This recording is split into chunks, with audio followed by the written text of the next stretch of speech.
This podcast is brought to you in part by a special group of individuals that I like to call my Patreon podcast producers, and all of them are over on Instagram. So please stop what you're doing right now and go show them some love, because they're showing big love to this podcast.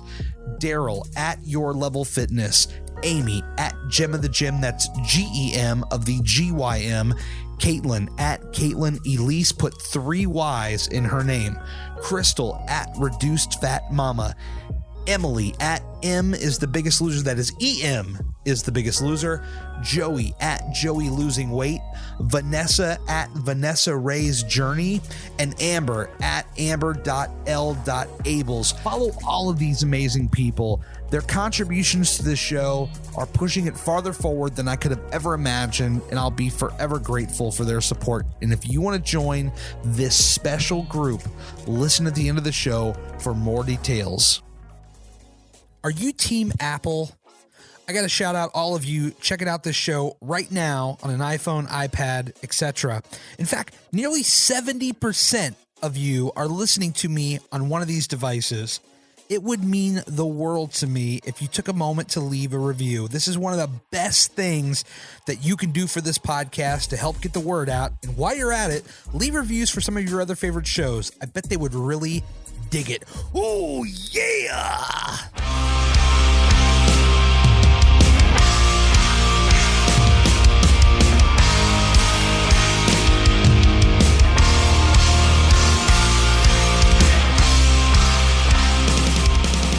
Having a good day so far? So far, yeah. Just getting off work and kind of getting home, settled in for the night. What industry are you in? We'll ask it that way. Okay, so I am a financial analyst in the medical field. Okay. So basically, I handle a lot of insurance claims for patients that deal with diabetic supplies. It's a lot of fun stuff. How do you get involved in a world like that? I feel like when we're kids, we're like, well, I want to be a police officer. I want to be a firefighter. I want to be a financial person in the medical world. Like, how do you get linked up in that world? Okay, so honestly, when I was going to school for my undergrad, I actually went to school for graphic design. I don't know what I was thinking. Right.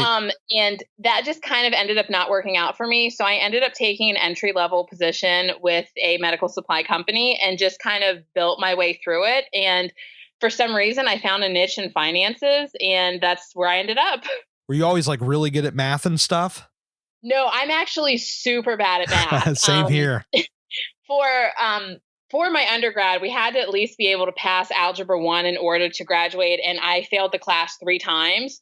So my advisor actually told me what I could do was take a logic class, which would count as my math credit to get me through. You know, I can relate. This is a true story. I never actually passed algebra, and now, I got through high school by the skin of my teeth, as they say. Probably dating myself with that reference even, but they had to put me in like some, I don't want to say it's like some BS math class, but it's like very basic entry level math to push me through just to get me out of high school. Is crazy. I'm totally with you on there. Like, math is not my language at all. And so back to the graphic design, because I dabble in that a little bit. Is that something you even mess with at all still, or, did you completely give it up? Unfortunately, it's probably been about 3-4 years since I've even dabbled in it. Coming out of college with it, I realized in order to do anything remotely successful in the industry, you really had to like eat, sleep, and breathe graphic design. And I just wasn't willing to commit that much to it. Yeah. So I decided to go with a different path. What were you trying to design? So I was more for web-based design. So I was looking to do like website design, also doing a lot of advertisement. Yeah. That sounds like fun. I don't know. I do t-shirt design, and I'm not very good at it. I know people will be listening. Oh, of course you are, but I am not good at it at all. I think everybody has their niche, and everybody brings something different to the table. Yours probably is just more unique than somebody else's.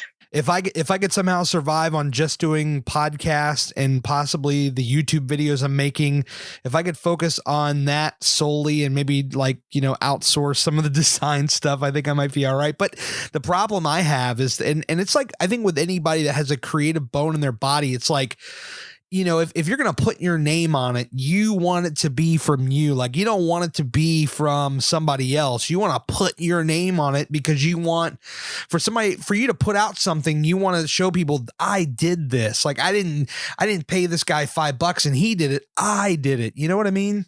Exactly. I get that fully. Yeah, it's crazy. So you've been in this financial business for a couple of years now, huh? I have. Yes. Wow. Yeah, that sounds like a lot of fun, just crunching numbers all day.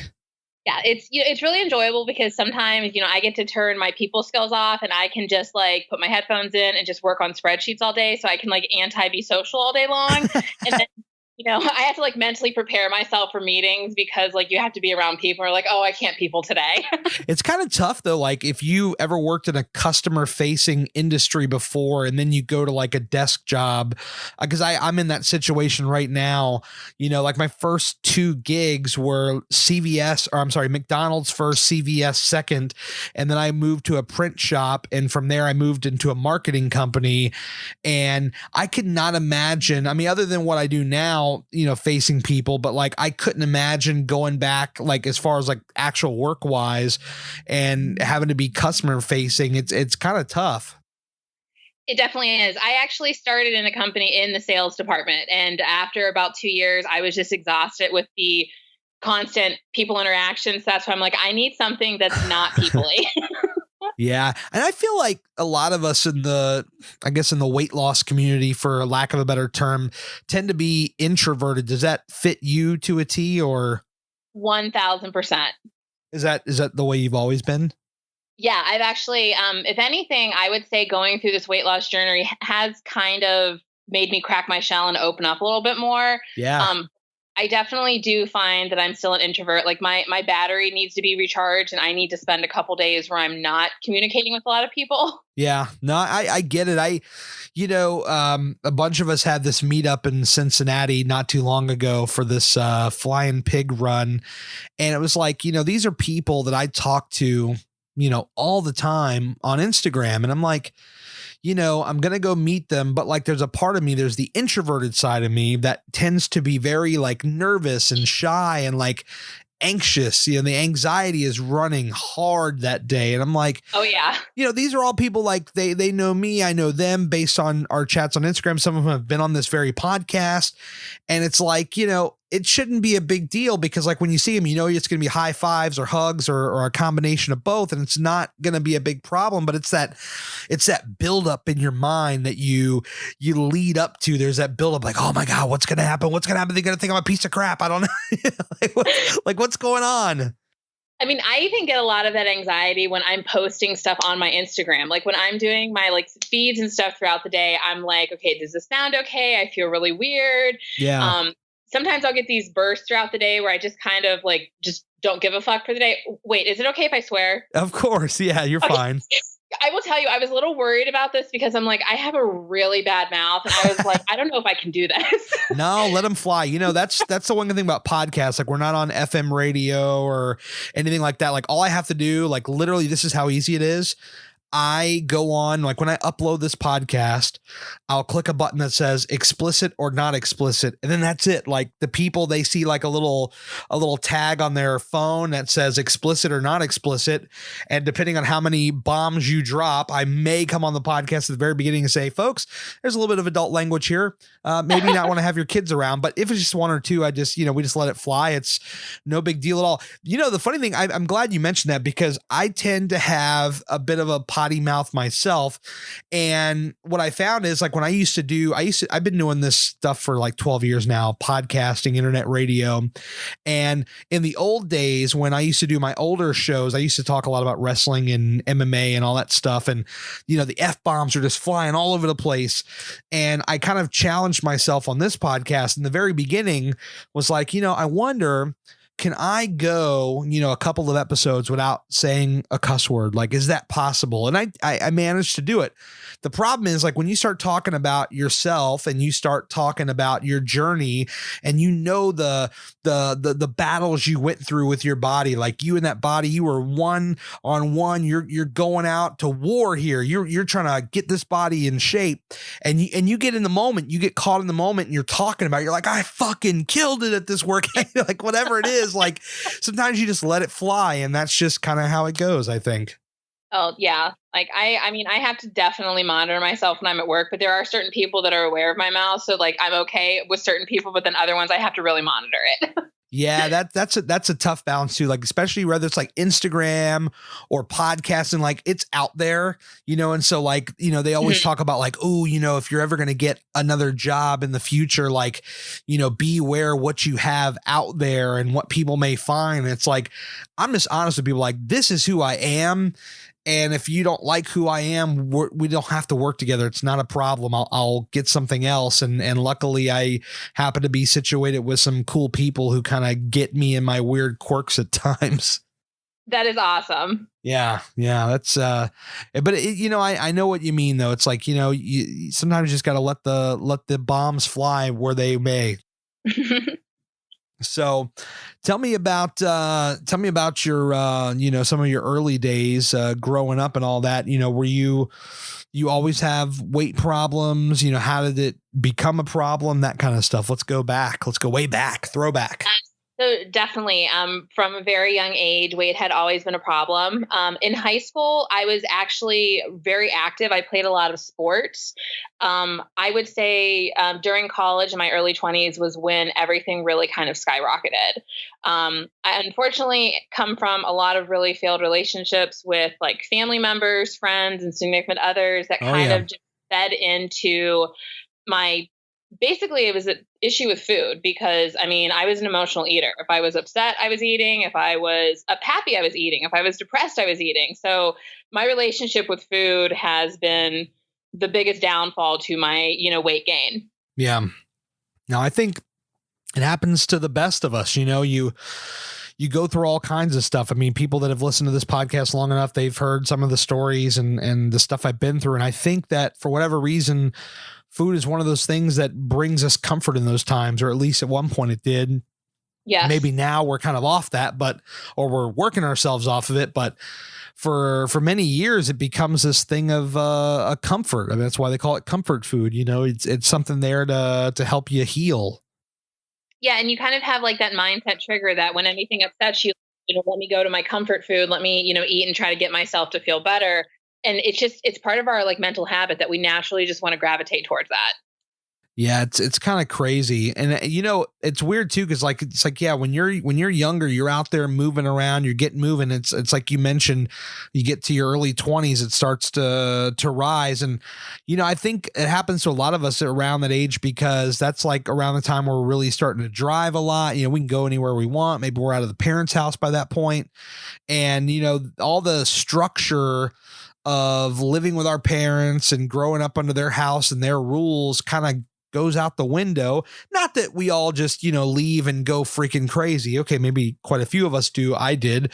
But you leave and the structure is not there. So you have to define your own structure and figure that out. But the problem is you're young, you're in your 20s, you don't give a fuck. You're just like, I'm just going to go out and do this. I'm going to hang out with this guy, go out to this bar, go out to eat here. I'm just going to do what I want to do because that's what makes me happy. Yes, that's exactly right. I mean, I know that's what it was like for me. It was like, I'm going to see like, who can I meet? Where can I go out? Where am I hanging out? Oh my God, where am I eating? And even too, like when you get into some kind of a relationship too, even when it's good, they have that thing, the happy life thing, where like you get comfortable and then you pack on the pounds there too. I mean, that is certainly, I can speak to that from experience, because I know 10 years ago, this was the year that I met my wife 10 years ago. And man, we were so freaking happy and we're traveling everywhere. And I'm like, man, we got to stop here. We got to stop here. We got to stop here. I got that Yelp app on my phone. I'm planning out where we're going to eat next. And that's a real thing too. Oh, I definitely agree. Yeah. And so like when, like when you were going out there and just kind of having what you want, like, were you finding that you were just like your portions were just kind of spiraling out of control? Like, I'm gonna eat a bunch of stuff, or like, was it like you kind of like slowly creep into it, or, how does that work? It would go in spurts, like if I had, a horrific event that happened, I would definitely find myself falling into this a habit of binge eating constantly. Yeah. Actually, while I was going through college, I did struggle a lot with my grades. And I remember the one semester where I failed a class twice in a row. Right. And that just kind of sent me into a spiral. And I was like literally on like a month-long binge eating where that was literally all I was doing constantly. And so everything, I mean, I literally had my emotions on my sleeve, and like right with that came all the food. So I would definitely say it was a binge situation. I mean, I could tell you one time where I got mad at one of my bosses at this would have been my third job. I got so mad that I walked out. I basically said, screw you. I walked out. The first thing I did was get in my car and I drove to 7-Eleven. Like, that was it wasn't, I'm going to go home. I'm going to, whatever. I'm going to go to 7-Eleven. And this was like 10:30 in the morning, and they've got their pizzas that they make there. Now, Fat Kid Gary would tell you that, in fact, if you were to ask for a freshly cooked pizza, they were not too bad. And for $5.55, I don't think any of it's too bad, but they let it sit there, it was really bad. But the Gary of then would go, stormed out of the office, drove to the 7-Eleven, said, I want to take a fresh pizza at 10:30 in the morning. This entire large pizza that I drove to my mother's house. I went downstairs to the basement where my room was at.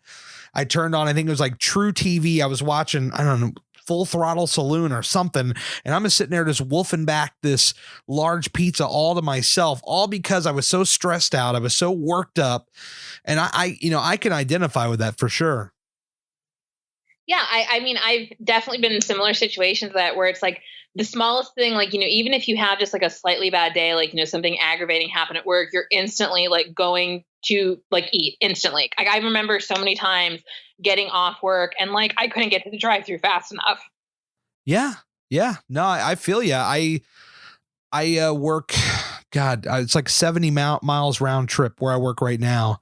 Wow. And for years, I was stopping at McDonald's every day, Monday through Friday. I had the same order, 2 or 3 McDoubles with mac sauce, 4-piece nugget, medium chocolate shake every single day, Monday through Friday. I kid you not, Amber. I was stopping there every single day and getting this order because either the workday was too stressful, it was a combination of that, or it was this traffic sucks and I'm really bored and I have a lot of anxiety because I have to sit in this traffic. So I'm just going to order these sandwiches. I'm going to sit here and listen to my podcasting or whatever, and I'm going to wolf down these sandwiches.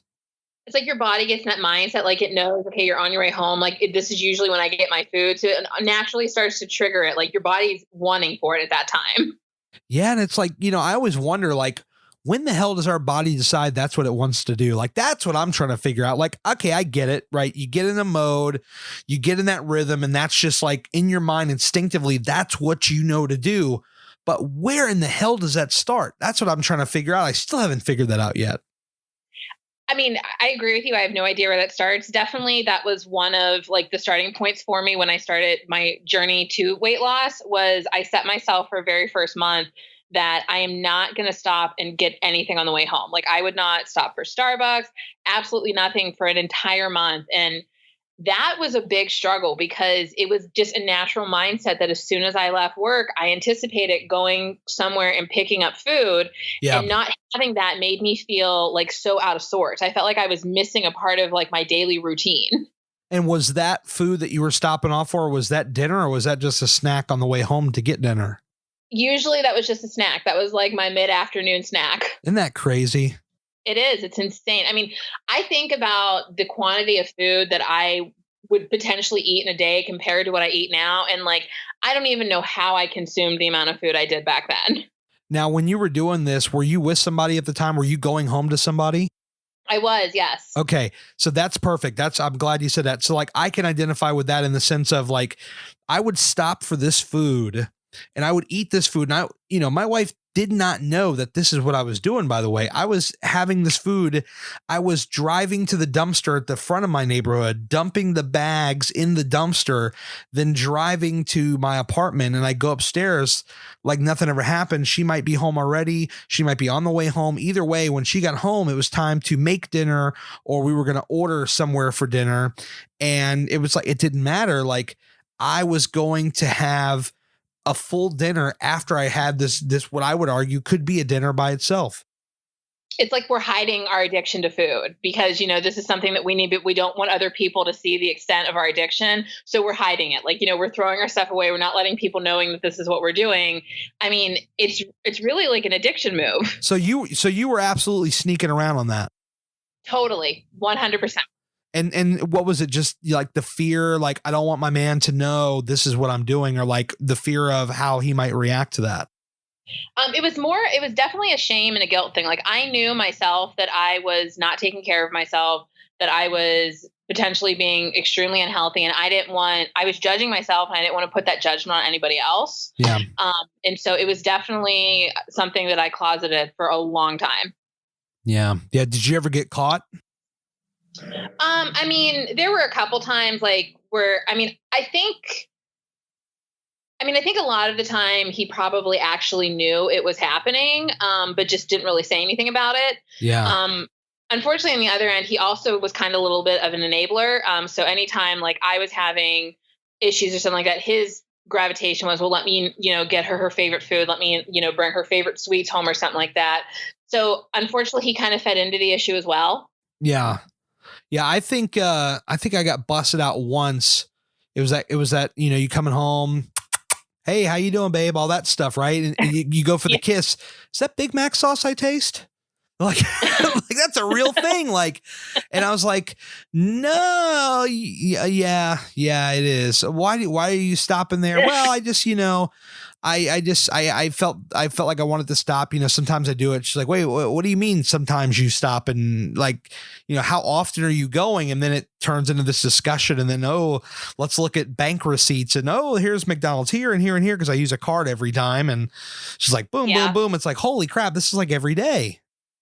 That was another thing that kind of helped me come to my reality that it was time to put my foot down and fix this. Was 1 month I took a really hard look at my bank statement and added up the amount of money I was spending on unnecessary food purchases, and it blew my mind. The amount of money I'm spending. You are in the financial world. I am. And being a numbers crunching person, honestly, that was a little bit of my motivation. I was like, I can't believe I'm spending this much money on something that gives me so little joy. Yeah. And it's so quick, right? Like, you'll leave the drive through. You probably have half the thing sucked down by then. And by the time you turn the corner and get back on the main road, it's damn near gone. Yeah. And at that point, the guilt starts setting in. You really don't feel good after eating it. Like, that high is really hard to catch, and it's there for like a split second. If you had to guess, like, in like a week or a month, like, how much would you say extra money went, or, money went to this extra kind of, this extra fast food eating? Oh, I would easily have said, upwards of $300-$400 a month. Yes. Wow. And so when you were going, what was the guilty pleasure? I know you said Starbucks. What kind of food and stuff were you stopping off at? I didn't have anything particular. It was pretty much like what I was craving for that day. I didn't have a set go-to meal.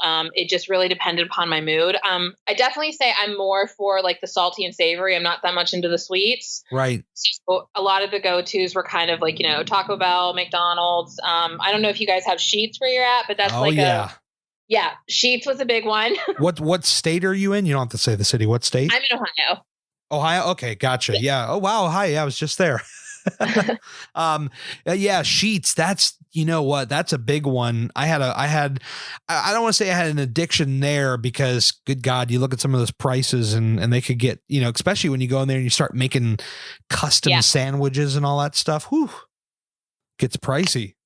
Yeah. My thing a lot of the time would be like, so I would, we would order while I was at work. So that added on to it. And then I would usually stop and eat something on the way home. Right. So it was just constantly throughout the day, just like ordering food. Yeah. I don't know if I ever like actually added it up, but I I'm probably going to say I wasn't too far behind you. Like just looking at, I mean, I tended to hang out on the dollar menu, which is probably some of the worst stuff you could possibly get. And that goes for Taco Bell too, because it was it was McDonald's.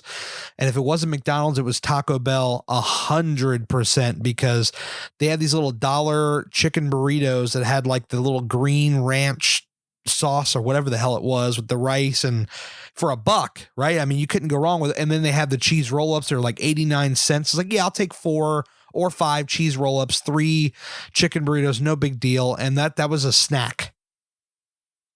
The one from Taco Bell I remember that was a big deal was when they did, and it was on their dollar menu. It was the burrito that had the spicy Fritos that was in it. Oh yeah.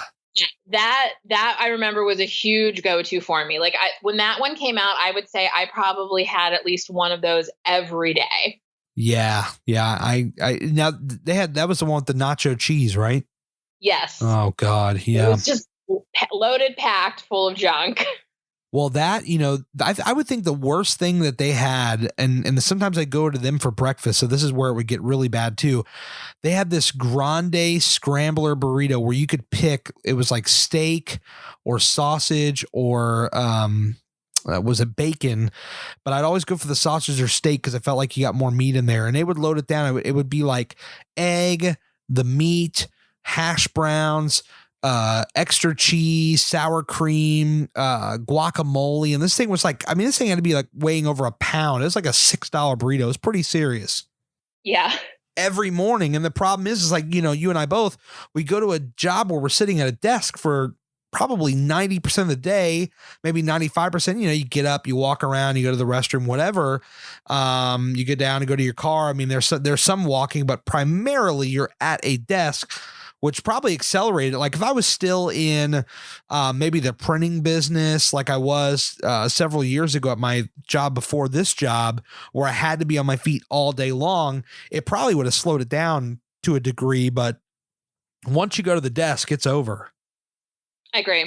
And then also being like, sitting at the desk all day, you're constantly eating and grazing throughout the day. I mean, that's a big thing that I still deal with in my office right now is everybody's constantly snacking all day long. Oh my God. Now is the office, do they bring you guys stuff? Oh my gosh, constantly. Like our VP every Friday, he celebrates by bringing in donuts and bagels. Yeah. It's really funny because the thing was, he recently took over the position, I want to say about 4 or 5 months ago. Right. And he wanted everybody to become like more communicative with him. He wanted people to come into his office and talk to him. So he bribed everybody by bringing donuts. And in order for you to get a donut, you had to go into his office. Oh my God. But yeah, every Friday there's donuts and there's bagels. And I mean, there's constantly like baby showers and potlucks. Like the whole office is surrounded by food.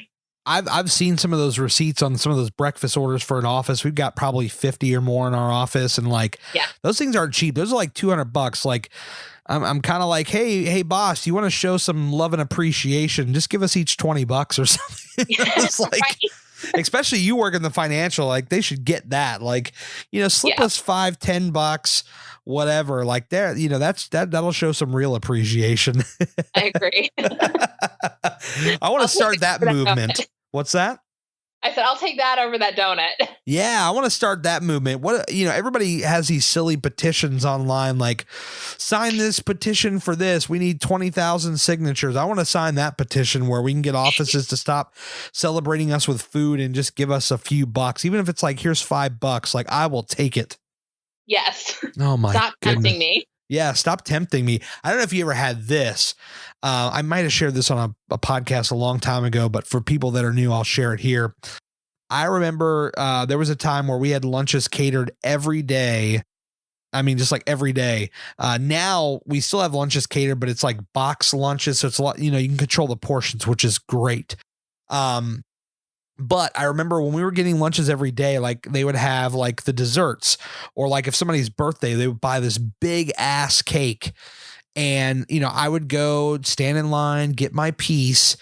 And I kind of knew like the times when nobody would be in the kitchen, and I'd sneak back in like a half an hour later and get another slice of cake or 2 slices of cake. And in some instances where maybe there wasn't much left and I didn't want to be a dick and take the last piece, I would take a knife and I would scrape around all the frosting that was around the edges. Cause these people, they just left it there. They didn't, a lot of them are very thin and they actually watched their figure, I guess. And they just left all this extra frosting on the bottom of the sheet. And so I would take the knife around and get all the frosting and just dump it on a plate and run back to my desk and, try to like hide it. I don't know if you ever ran into anything like that, but like that was another thing where I would like go back for seconds or thirds or fourths or whatever and sneak the frosting. No, I can definitely side with you on that. It's crazy how our mind gets it because we almost get like OCD, like obsessive compulsive, like we have to have this. Yeah. I mean, it kind of like mentally consumes you where you're just constantly thinking about it all day long.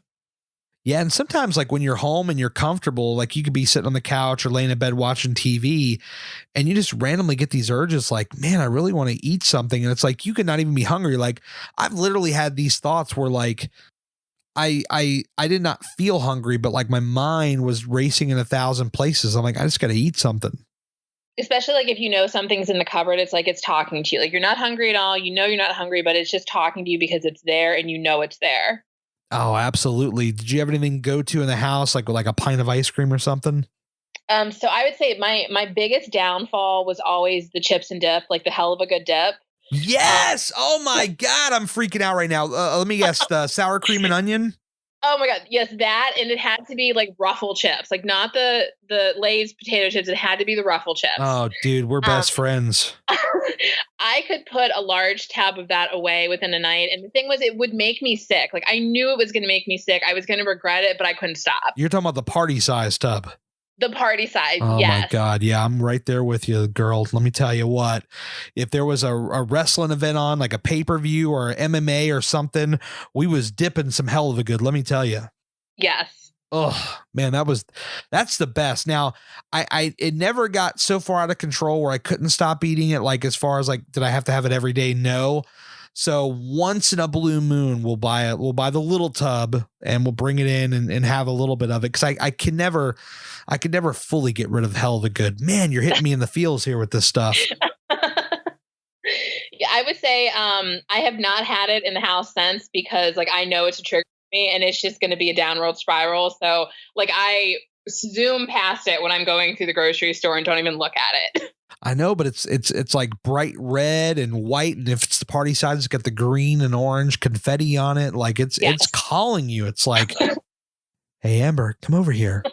Hey, come on over here. We're looking pretty good. Let's go. Everybody always has the hell of a good dip. Like you can't escape it. It's everywhere. Yeah, like don't bring that like that other like store brand dip. I don't want none of that. Don't I don't want that like generic white with the purple or the blue or what, get that crap out of here. I want the real stuff. And I'm like scrambling to think of the other brands, but that's how insignificant they were to me in comparison to hell of a good, right? Yeah. I tell you what now, like, guacamole's become a big thing. Like, when it comes to like dipping chips, I'm like, well, if I'm going to dip the hell out of a bunch of chips, I'm going to have less chips, but just dip a little more guacamole in there sometimes. Like if I find like I'm in a mode, like, cause I think we all still have bad days like here and there.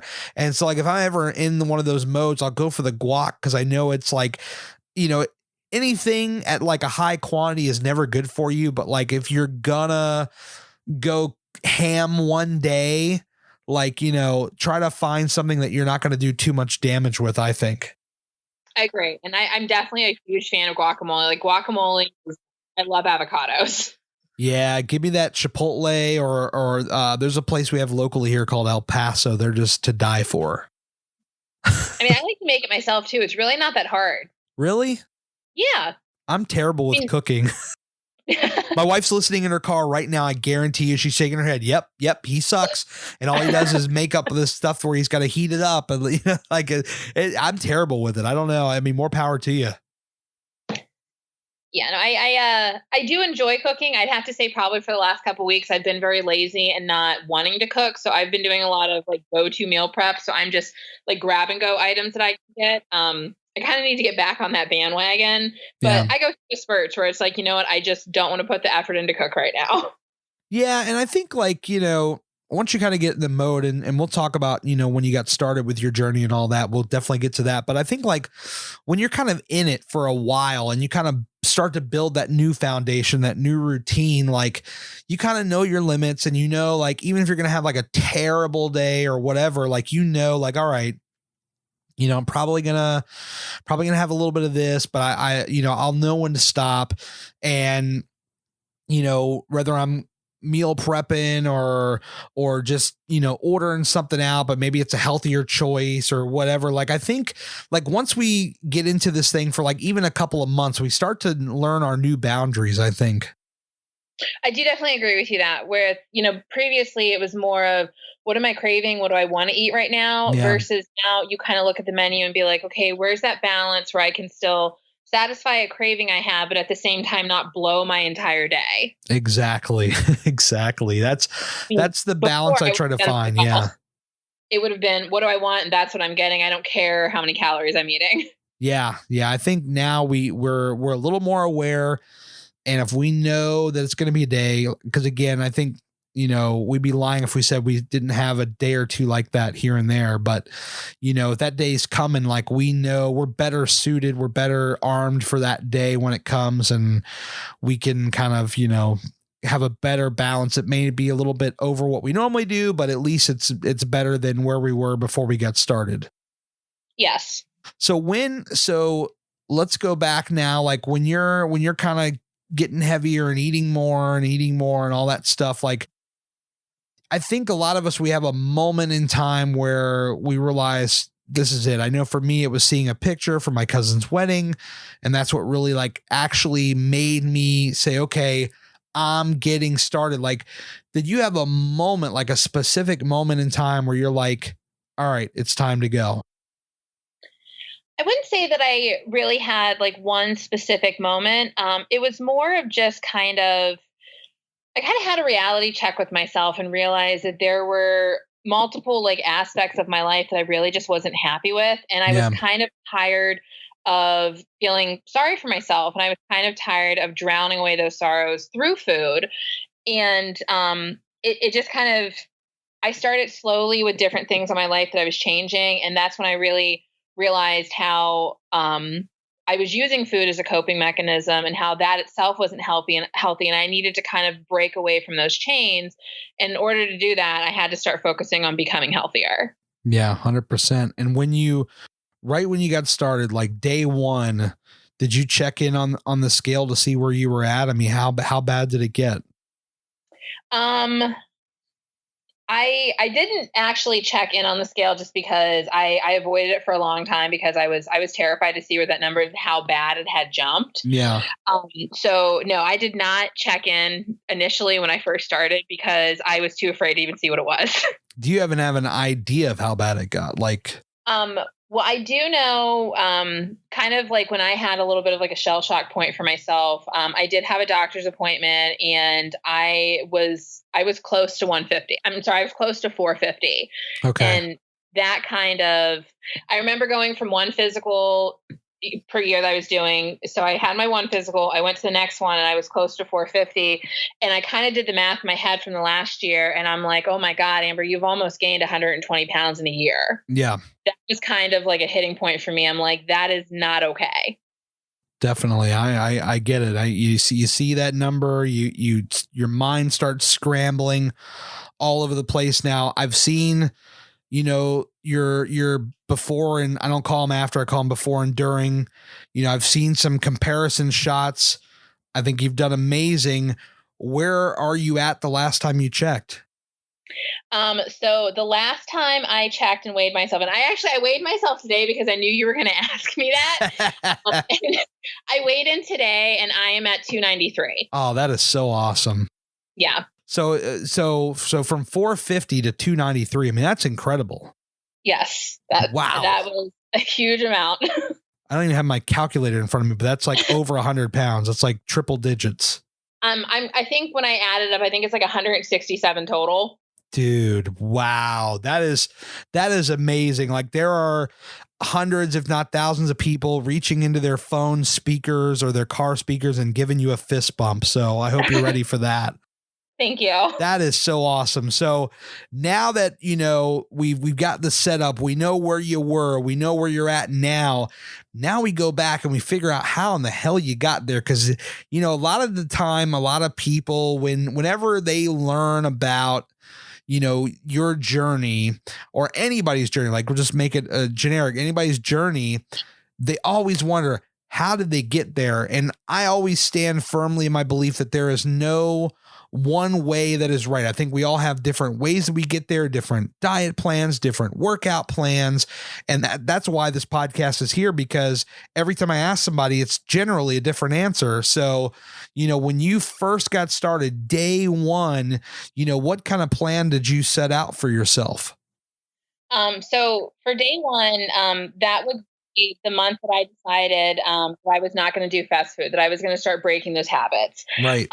I had periodically throughout my life tried like every diet gimmick, diet pill, like everything down the road, basically any easy way out, because I just didn't want to commit to the hard work that it was going to actually take. Because I mean, everybody always thinks there's this gimmick, but at the end of the day, it literally is counting your calories and working out. Like it's that simple. And people get really irritated when you say that because they want to believe that there's some magic scheme to make this work. Don't mind me. I'm just nodding along over here. Yes. Continue. Preach on, my friend. So for my first month that I actually started with it, it was that balance of I'm not going to stop and eat anything after work. And that kind of got the ball rolling.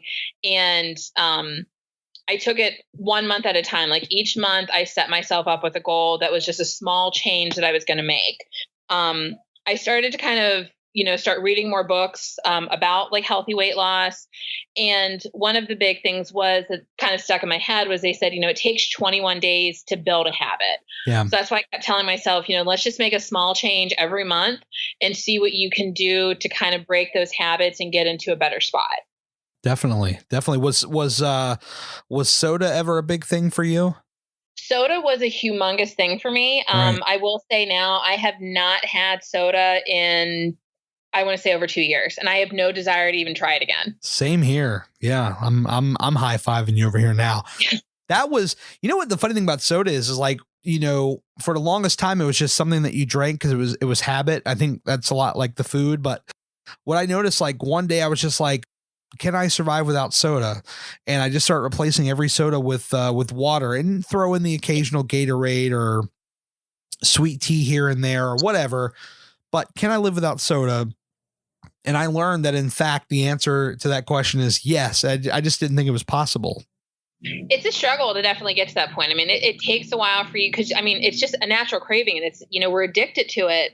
So it's hard to kind of break that habit of not wanting that soda. But once you get past it, you do kind of realize like, you know, I'm not missing anything.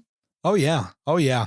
And I mean, like, it sounds like when you're talking about, you know, day one and you're cutting back on the fast food, like, did you wait a while before you actually started working out? Like, did it just start first with making the dietary changes? So actually, kind of to like convince myself that I wasn't as bad off at the spot as I was still actually very active. I would go to the gym a lot. Right. I did a lot of aerobics classes, you know, and so I kind of used that to shield myself and be like, oh, well, I'm not that unhealthy because I still go to the gym. You know, I eat terrible, but I go to the gym. Yeah. I realized like as my weight continued to creep up, it was getting harder and harder for me to do anything at the gym. And that was also kind of a realization for me when I realized that, you know, you can't really work out a bad diet. You have to maintain, it's that 80-20 balance. Oh, yeah. And that's when I really had to start taking a look at how bad my relationship with food was and how that was really the source that was killing me.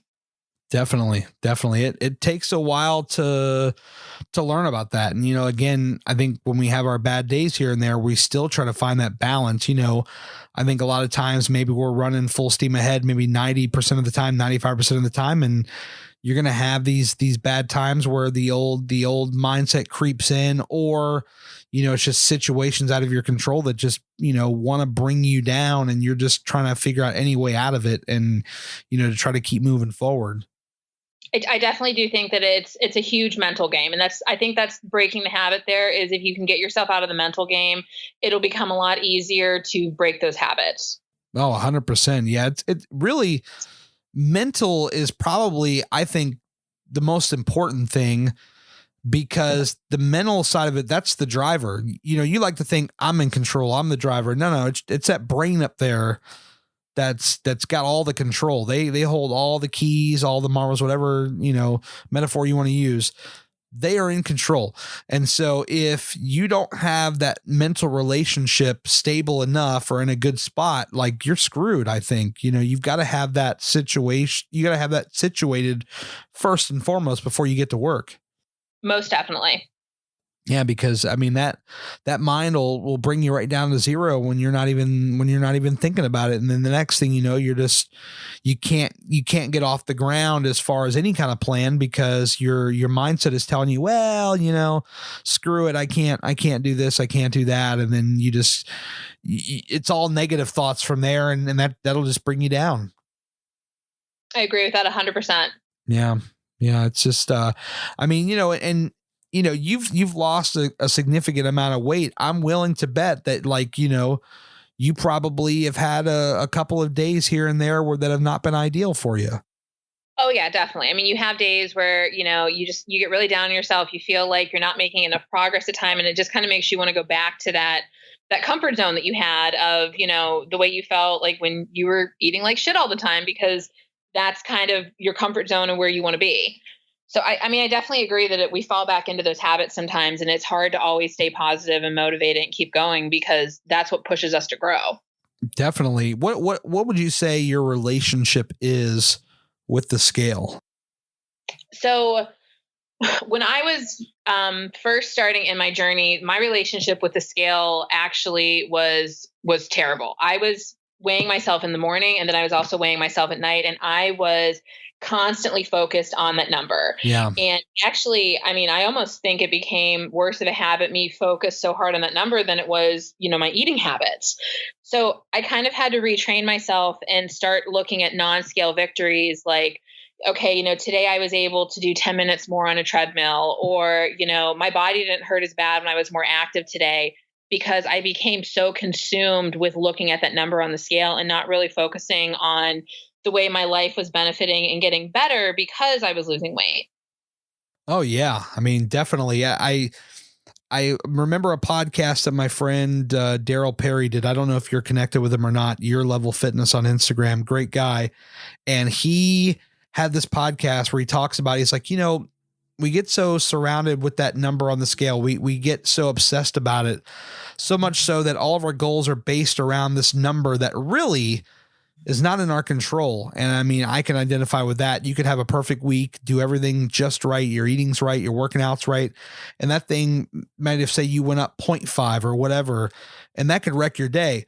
And so he said, more often than not, people will make goals based around this number that is completely out of their control. Whereas when you ask them what are their goals with food and all that stuff, I'm just going to eat better. Like, it's not as specific. It's nowhere near as specific as the number on the scale goal is. I think we all put a number on it. When I first got started, I put a specific number. I'm like, I want to be this, I want to weigh this much in this amount of time. And that is just not realistic. And I will go to my grave when it comes to talking about this scale on this podcast, because so many people, they live and die by it, and it wrecks their day, wrecks their month, wrecks their week, whatever.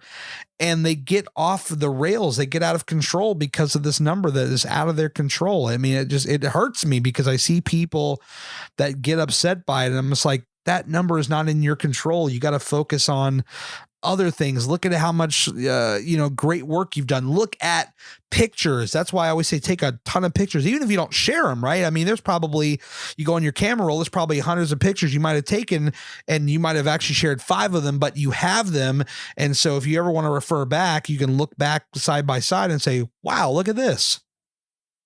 I definitely agree with that. People are way too consumed with that number on the scale. And I think that's kind of what drives, the diet gimmick industry, because, they're like, oh, drop 5 pounds in a week, or, take these diet pills and you'll be down 30 pounds in a month, when everyone's so focused on what that number is versus, what your actual body's doing and how your life's benefiting from it. And I feel like we almost become like chained and addicted to that actual number versus the healthy aspect of it.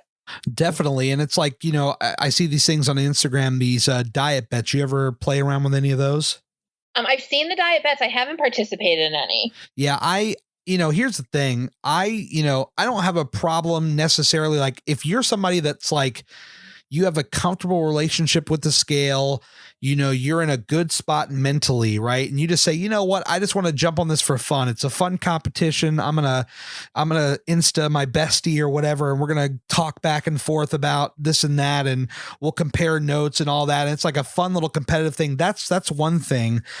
But if you have an unhealthy relationship with the scale, if you base all of your success or non-success on the scale number, and you go into this game where it's projected that there are winners and losers, and you deem yourself to be a loser, that's when I have a problem with it, because it creates a toxic relationship with your brain if you're not ready.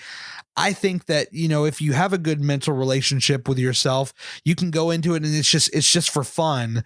If you lose the game, quote unquote, it doesn't mean you're a loser. But I think that you kind of have to take it on a case by case basis and see if that's something that you're really ready for. I agree with that 100%. Because there's a lot of people out there, and I have friends that run the games. They run the diet bet games, but their head is in the right spot. They know, what is, a good relationship to have with the scale and stuff like that. And, if your head is in the right place with it, that's fine. But just going back to the scale in general, it's like, you gotta have that good mental relationship, and you cannot base your success solely on that. Now, I know what people say, well, duh, if you're going up in weight, you're losing. And if you're going down in weight, you're winning.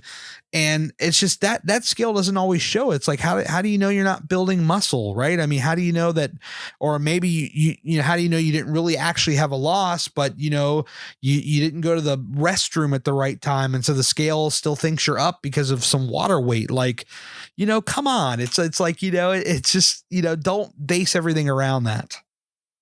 No, I agree with that 100%. Especially, I mean, like my doctor said, we tend to fluctuate between 3 and 5 pounds throughout the day, depending upon where you're at. That's why they say you should always weigh yourself first thing in the morning. Oh, yeah. And, time frame when I was obsessed with the scale, like, I mean, I would literally get on the scale, 3 or 4 times a day just to see like how I was fluctuating. And I was obsessed with that number, and it just wasn't healthy. And I was actually kind of setting myself back on my journey because I was so focused on what that scale was saying versus, am I doing the right habits? And I would get frustrated and start wanting to go the easy way out. Yeah.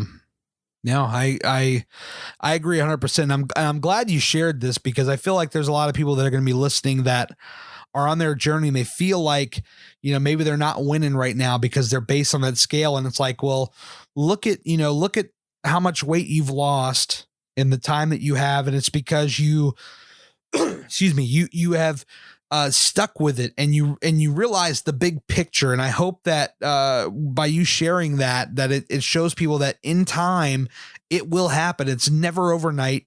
It's never next week. It's in time. It's a long game, and you got to be ready to play the long game.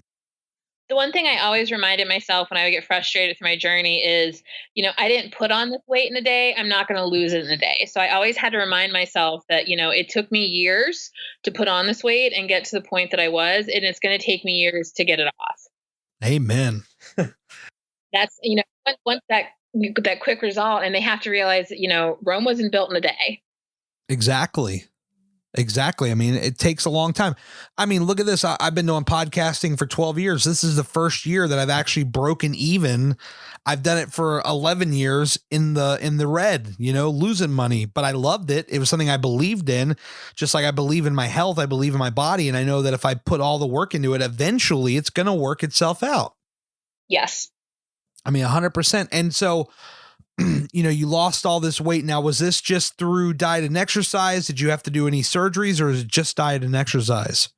So I started my journey. It was in June of 2016. I did a couple months on my own, and, I saw a little bit of results, but I didn't really feel like I kind of felt like I didn't know what I was doing. Right. So I did end up going through a program where I was going to do a non-surgical weight loss program just to kind of gain the skills, like working with a nutritionist and learning like what was the best habits for me. Right. I started through the program and I was about a month into it. And I had an appointment with one of the nurses who actually did bring a surgeon in. And he explained to me, he's like, you're motivated. I can definitely see that you're in the right mindset to do this. Being that you are so young, he recommended, he's like, I do think you should take the route of doing a weight loss surgery just because we can get more weight off of you quicker. Yeah. And because you're being so young, it'll help you bounce back faster. So you don't have all those complications that come with heavy weight as you get older. I wasn't sold on it to begin with, but I did end up going through the steps of the program because, they said you can make your decision, just work the program. Yeah. I did end up going through, it was June of 2017, so it was a year later. I did end up going and having the gastric sleeve surgery done. Sure. And I'm glad that I did do it. Over that course of the year working the program, I lost about between 50 and 60 pounds. And then once I did have the surgery, it kind of jump kicked everything for me. Oh, yeah. So I ended up having surgery on June 26th of 2017. And exactly 45 days after my surgery, I completed my first 5K. That is so awesome. I didn't run it. I walked 80% of it, but I completed it because at that point I told myself, if I'm willing to make this much of an extreme adjustment, I'm willing to go through and have an elective surgery to better my body. Like I'm going all in. Like this is no joke. This is not a temporary thing. This is all in at this point. Yeah. And I feel like people need to understand like this surgery stuff. This is not the shortcut. This is not the warp zone in Mario that jumps you to level 8 when you're on level 3. Like this, you still got to put in all that work. Like this is not a shortcut and it's not an easy way out. Not at all. The recovery period is difficult and it's really like, having to rechange your eating habits. It's a lot harder than a lot of people tend to think that it is. Oh, definitely. I would even think for a lot of people, it's going to be even harder because there's certain limits to what you can eat. Like once they go in there and make their incisions, like, you can only have so much. Right. And that was my deciding factor to end up going through the surgery was actually working the program. I really did realize that my entire drawback was my relationship with food and my eating habits. And so that was the main thing that was going to kind of help me adjust that and regain some, stability over my own eating habits, and which was potentially why I ended up going through with it. Yeah. And you look back now, it's probably one of the better decisions you made. Yeah, definitely. That's just phenomenal. You've lost all this weight. You can definitely see it. It's just incredible. When you look ahead, like into the future, like what are some goals that you have that you still want to do? Where do you see yourself in the next 5 or 10 years? So I would definitely say, I still want to get about another 100 pounds off. Then I feel like I'll be pretty confident in where I'm at weight wise. I really just focus on being active. Like that's a very big thing for me. I'm very gym driven. Right now I'm actually going to the gym twice a day. Wow. I to incorporate a lot of strength training because I'm trying to build more muscle. And so, again, trying to avoid focusing everything on the scale, I really want to focus on like what my body can do, like the activities I can do, and just kind of really gaining up that strength. Yeah. Right now I'm dabbling in a lot of different workouts. I've done Pilates, I'm doing yoga. I actually saw on your page the DDP yoga that you have. I'm actually kind of looking into that. Oh, it's awesome. I want people to understand this because I say it a lot. I do not make a dime from DDP yoga. I just believe in it. I actually use it. And that is why I push it. I just want I don't make a single dime from it, but go ahead. Yeah, it's amazing. I was thinking of that because I downloaded the app and I was signing up for it and they asked for a referral source. And I'm like, well, Gary's not an option. What am I supposed to put down? Put down my man, Vance Hines. We had him on the podcast. Have you seen his video? I don't think I have. No. They put out a video around Christmas. This would have been, let's see. That was like 4 or 5 months ago, 6 months ago. I don't know. By the time this airs, it may even be 7 months ago, whatever it is. But it's got like probably 27 million views on it. This guy lost 200 pounds on DDP yoga. Oh, wow. Yeah. That is amazing. That is phenomenal. And if you go back, I don't remember what episode number it is. I want to say episode number 81. We actually had him here on the podcast and he told us whole story long, like a, long form version of it. Mm-hmm. And it's crazy. And then there's the other viral video that a lot of people remember, Arthur Borman. He was the parachute jumper in the military. And he had all these like crutches and canes and casts and all this stuff. He could barely walk on his own. And after doing DDP yoga for a year, he lost 140 pounds. And not only could he stand on his own and walk, he could actually run. That is a phenomenal transformation right there. Yeah, I'll send you a few links in your DMs when we get off here to some of these videos, and it'll blow your mind. Okay. Yeah, I believe in the program. I've been using it for quite a while, and I just love the stability, the flexibility that I have. And I was starting to get this flexibility in like week 2 or 3. I mean, which is crazy when you first get started. Yeah, that was one of my big things with getting into yoga is I definitely wanted to increase my flexibility and I really wanted to work on stretching. Yeah, it's definitely a key thing. Well, no, that's great. I'm glad we got to jump on here and chat and talk about your story. Tell people, because most of our audience is Instagram, so tell the people where to follow you, where to find you. All right, so my name's not very exciting. It's amber.l.ables. That's ABLES.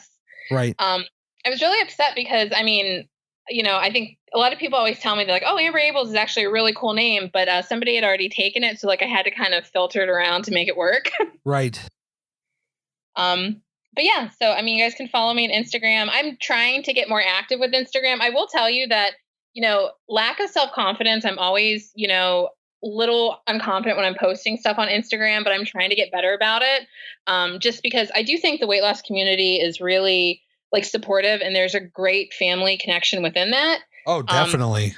It's hard sometimes because a lot of anxiety putting yourself out there and like putting your journey and stuff. And you kind of mentally think like, oh, well, nobody wants to see this. There's thousands of people out there losing weight, but I do think that there's a great support system built in with Instagram.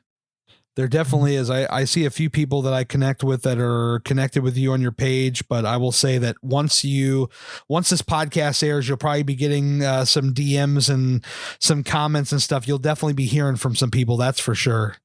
Yeah. And if you're in Ohio, next May, we're getting together again for the Flying Pig. You should come on down and hang out.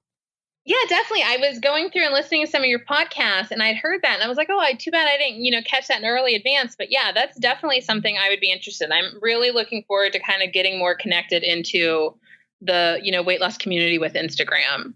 Definitely. Well, I'll tell you what, there's also, we have a chat, a Flying Pig chat for next year. If you don't mind, I'll dump you in that and you can connect with some people right off the bat. Sure. I'd love to do that. Awesome. But yeah, it's next May and, we did it, just, this past May and it was great. There's probably 20 plus of us when you include the spouses and all that, maybe even closer to 30 and people from all over the country that got together.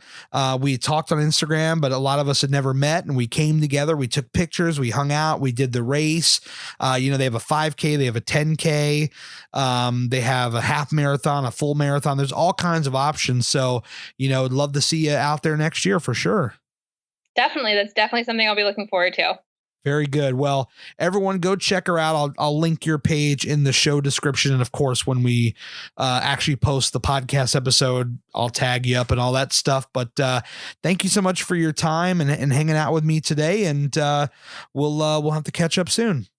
All right. Thanks. I appreciate having me on. Remember at the beginning of the show, I mentioned a little thing called Patreon? Well, I'd love to have you join me. But Gary, what is Patreon? It's a website that is helping small creators like me raise funds to further expand their creative visions. For as low as $1 a month, you can help me further my dream of reaching as many people as possible and eventually taking the show on the road to meet all these fine people face to face and add a video element to this podcast. If you were to donate $4 a month, you'd be hearing this show a few days earlier with no commercials and getting access to my close friends group on Instagram. Donate $10 a month and you get all that plus your name right at the beginning of the show alongside other producers. But act fast. That tier is limited to 10 people. I've got a whole lot more to offer, and you can get all the details over at patreon.com/Gary Cantrell. If you made it this far, I really appreciate you. Thanks so much for checking out the show, and I'll talk to you again really soon. Hardworkalwayswins.com. It's more than just a clothing line. It's my mantra. I speak it, I wear it, I live it, and I'd love to have you join the Hard Work Squad. We're constantly adding new items to the store, including our brand new Future-ish hats, which come in a variety of colors, including camo. I mean, who doesn't like camo? We also just put our famous Splash logo in gold to match our OG logo, and there's so much more here. You just got to check it out. Here's the best part. Use the code PODCAST at checkout to take 10% off of your very first order and join the Hard Work Squad today.